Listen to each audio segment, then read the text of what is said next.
నమస్కారం. ఈరోజు మనం తమిళనాడులోని ఒక ముఖ్యమైన ప్రదేశం అరుణాచలం గురించి మాట్లాడుకుందాం. అంటే తిరువణ్ణామలై అని కూడా అంటారు కదా. అవును అదే.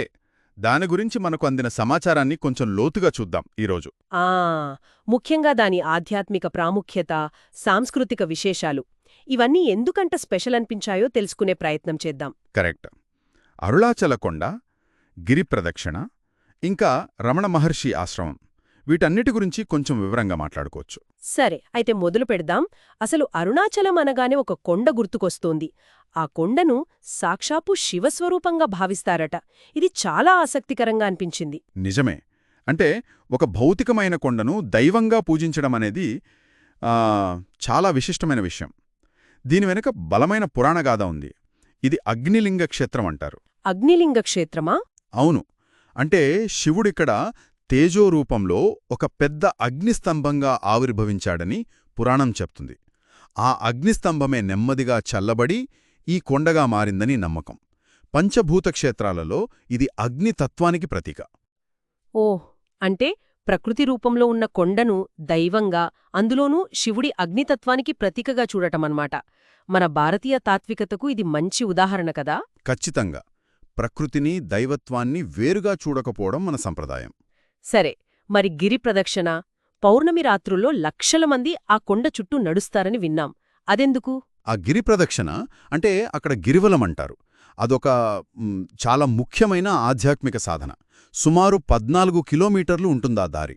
ఆ కొండనే శివుడిగా భావించి చెప్పుల్లేకుండా నడవడం. 14 కిలోమీటర్లా? చెప్పుల్లేకుండానా? అవును. మంత్రాలు చదువుతూ లేదా మౌనంగా ఉంటూ. ఇదంతా ఒక విధమైన తపస్సు లాంటిది. శివుడి చుట్టూ తిరుగుతున్నామనే భక్తిభావన, ఏకాగ్రత పెరుగుతాయి. ఆ అనుభూతి కోసమే, ఆ శక్తి కోసమే అంతమంది వస్తారు. అర్థమైంది. కేవలం నడక కాదు, అదో అనుభవమనమాట. ఇక అరుణాచలం అనగానే మనకు గుర్తుకొచ్చే మరో ముఖ్యమైన పేరు శ్రీరమణ మహర్షి. అవును, రమణ మహర్షి. వారి ప్రభావం అరుణాచలంపై చాలా ఎక్కువ. వారి ఆశ్రమం, ఇంకా వారు చెప్పిన నేనెవరు అనే విచారణ మార్గం ప్రపంచవ్యాప్తంగా చాలామందిని ఆకర్షించింది కదా. ఖచ్చితంగా. ఆ నేనెవరు లేదా కోహం అనేది పైకి చాలా సింపుల్గా అనిపించినా ఆత్మశోధనకు చాలా శక్తివంతమైన మార్గం. మన నిజస్వరూపం తెలుసుకోమనేది వారి బోధన. వారి ఆశ్రమంలో ఉండే ఆ ప్రశాంతత, ఆ నిశ్శబ్దం, అవి సాధనకు చాలా అనుకూలంగా ఉంటాయి. అందుకే ప్రపంచం నలుమూలల నుంచి సాధకులు వస్తుంటారు. ఇంకో విషయమేంటంటే అక్కడికి కొద్ది రోజుల కోసం వెళ్లినవాళ్లు కూడా ఏళ్ల తరబడి ఉండిపోతారట. ఆ ఊరిలో అంత ఏముంది? అవును, అది నిజమే. దానికి ఒక్క కారణమని చెప్పలేం.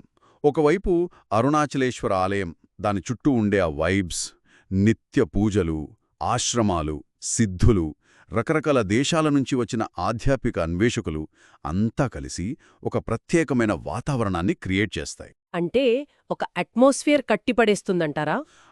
కొంతమందిని అక్కడి ప్రశాంతత ఆకర్షిస్తుంది. మరికొందరిని ఆ కొండ యొక్క శక్తి ఆకర్షిస్తుంది. ఇంకొందరు ఆ నిశ్శబ్దములో తమను తాము కనుగొంటారు. చాలామందికి అదొక హోంలాగా అనిపిస్తుంది. ఓ, అందుకే పరివర్తన, మౌనం అనే మాటలు కూడా అరుణాచలంతో ముడిపడి వినిపిస్తాయి. నిజమే. పరివర్తన, మౌనం, ఇవి అరుణాచలం ఇచ్చే ముఖ్యమైన కానుకలు అని చెప్పొచ్చు. ఇక్కడ మౌనమంటే ఊరికే మాట్లాడకుండా ఉండటం కాదు. అది మనసులోపల ఉండే నిశ్శబ్దం, మనసుని శాంతపరిచే స్థితి. ఆ కొండశక్తి, రమణుల బోధనలు, ఆ వాతావరణం, ఇవన్నీ కలిసి వ్యక్తిగత మార్పుకు, లోపడికి తిరిగి చూసుకోవడానికి బాగా హెల్ప్ చేస్తాయి. అంటే సెల్ఫ్ రియలైజేషన్ కోరుకునే వారికి ఇది చాలా కీలకమైన ప్రదేశమన్నమాట. అవును. ఆత్మ విచారణకు, ప్రశాంతతకు ఇది ఒక గొప్ప కేంద్రం. మొత్తం మీద చూస్తే అరుణాచలం కేవలం ఒక పవిత్ర కొండ, ఒక ఆలయం మాత్రమే కాదు.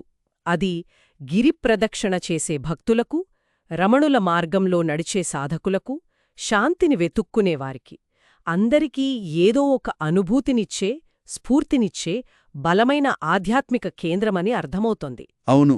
భక్తి, జ్ఞానం, కర్మ, ఇలా వేర్వేరు మార్గాల వాళ్లందరూ కలుసుకునే చోటది. చివరిగా ఒక ప్రశ్న మెదులుతోంది. ఒక భౌగోళిక ప్రదేశం అంటే ఒక కొండ, ఒక ఊరు ఇంత తీవ్రమైన ఆధ్యాత్మిక శక్తిని ఎలా కలిగి ఉంటుంది? వ్యక్తుల జీవితాల్లో అంతర్గత మార్పు తీసుకురావడానికి ఎలా దోహదపడుతోంది? మంచి ప్రశ్న. ముఖ్యంగా రమణ మహర్షి లాంటి జ్ఞానులు చెప్పిన ఆత్మవిచారణకు ఇలాంటి శక్తివంతమైన ప్రదేశాలకు మధ్య సంబంధమేమిటి? దీని గురించి మనం ఇంకా ఆలోచించొచ్చు కదా? నిజమే, అది చాలా లోతైన విషయం. ఆ ప్రదేశపు శక్తికి, సాధనకున్న లింక్ గురించి ఇంకా పరిశోధించాల్సిన అవసరం ఉంది.